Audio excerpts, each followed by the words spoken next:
Dustin here from Dustin's Dynasty. Greetings, vloggers, bloggers, and followers.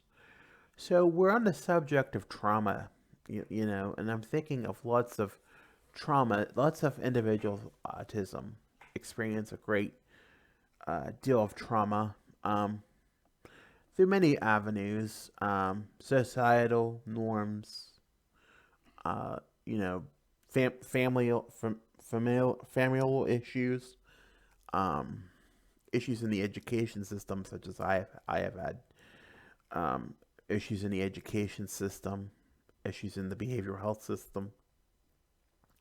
Um, you know, the world is just not fit, is not made for us. I think I said this in a blog post the other day, with either my future or my Wellness Wednesday. We're kind of like I use the theory from Forrest Gump when he goes to boot camp. Um, he's kind of the square peg that fits in the round hole. And, I think as a lot of people with autism, we're that square peg, and then everyone wants us to fit in that round hole. And no matter how hard you try, it just doesn't work. It's just sad. The trauma piece is, I've experienced trauma, although I've not been officially diagnosed. Um, I've experienced a lot of trauma through elementary school, junior high, not so much in senior high, and then even as getting services as a child and being given services, that just I don't know, just didn't seem right. So I think the thing is, things have changed from back then. That was 2 decades ago.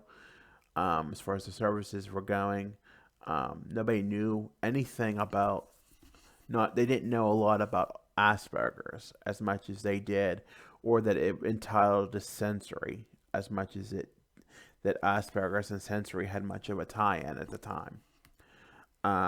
They've discovered that now, and the trauma is still there. There's many things I still fear. Sometimes I just even fear walking down a street.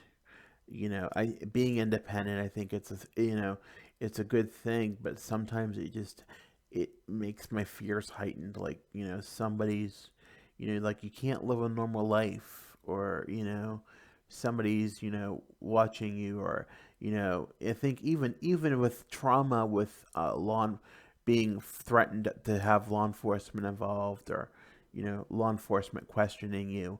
I think I can relate so much with the social justice movement last year, because I can see, and with especially with the African American community and other BIPOC communities, is that I can sense how they feel, because I feel that way a lot of the times. One time I was walking down a street, and I thought people were following me. I think there is a bit of autism paranoia there, without a doubt.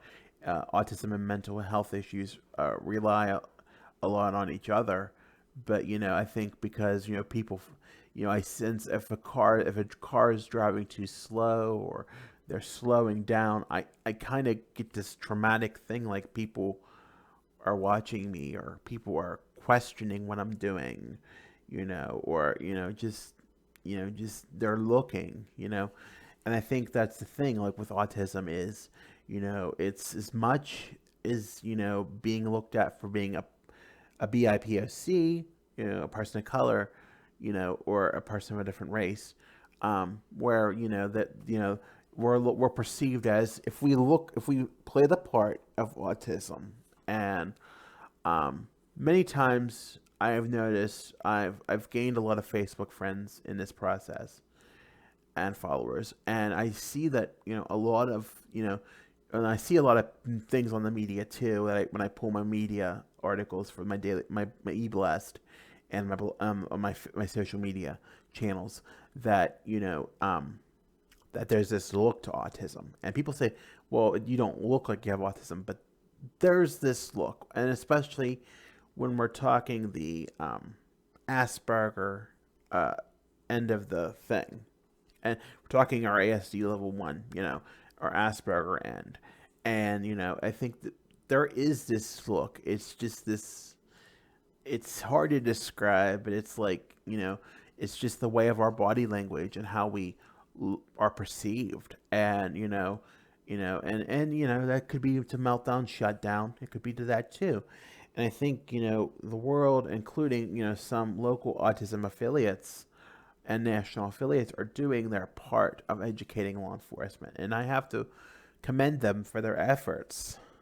But it's still not good enough until you get to every police department in this country, every little county, every little town in this country and across the world. Now, I know they're doing it across the pond too in the UK, but until you hit every little country and every little police department of this great world, you're never gonna be ahead of the system. And I say that because I know. I read too many stories a week. I read at least one story a week where somebody is criminalized, somebody's at least somebody's victimized because of the police of a criminal act, and that's not so much you know the autistic person's fault per se, but their story isn't sometimes taken as with much merit as as a neurotypical person or a person who doesn't have a diagnosis. We also see, where, you know, we don't up it, and it's not, it's, there needs to be more education. That's just the basis of the point of the whole police conversation. There needs to be more conversation as a whole, not just in social justice. But I think the relationship is that people of color, people of marginalized proportions, when interacting with law enforcement or authoritarian figures, we as autistics can definitely relate to that. I still relate to that, and I'm 35 years old. I haven't had my name in a police report since I was 16 because I did something stupid as a child. Sorry, I break my bracelet off. But did something stupid as a child because I acted out wrong and the police were involved because I stupidly picked up 911. However, that was 20 years ago. It'll be 20 years this year. But I was always told, my dad worked in street department for our local municipality. Always said if they get the call again to this residence, the screen will enlighten bigger on their dispatching screen. So it kind of gave me fear, and the fear kind of lives of that still in that trauma of police, and even so much, not so much the firemen, but the ambulance. The ambulance is very at times very taxed. EMS, emergency responders, are very taxed. They deal with a wide array of issues. They're not 100% certain on when they get dispatched to a call. They're not so much certain what they're going to get into. If a person is violent, that heightens the situation. If EMS and police are both involved, that enhances their fear of the situation more. So it's just autism and BIPOC can kind of relate hand in hand, and I can see the trauma that these individuals go through. I can see the dually the indifference and the marginalism that these individuals face, sometimes on a daily basis, sometimes even going to the grocery store or McDonald's or or Dunkin' Donuts or anywhere. Just it's even a gas station. We get it's we don't say that everybody's like that, and I have to say that some people can manage mask very well, and they can mask their autism very well. Oh, some of us just can't, and that's including myself. And they know I'm different. I think when you go out in the general populace and you go to stores or you go out in the public, or you perceive the way you carry yourself speaks volumes. It just really does. And that's how the other person that you pass or interact is going to interact with you. It's just plain and simple. Um, it's sad, but it's just the way it is. It's how society is. It stinks. We can do all the stigma education. We can break all the stigmas in the world. We can do all the trainings. We can break all the stigmas in the world. But it's never. I feel it's going to get there. We've come away. We've come away, especially, in the especially in the autism community, and we're getting there in the BIPOC and the LGBTQIA community, but we're not getting far enough yet. And we still got ways to go. And it's just, however you look at it, it's just a lot of way to go. And I just think that these events in Washington D.C. and I know I wasn't going to span this over. I would just thought I wasn't going to span this over 2 videos, but I've been praying about it today, and I've been thinking about it today, and I've been thinking,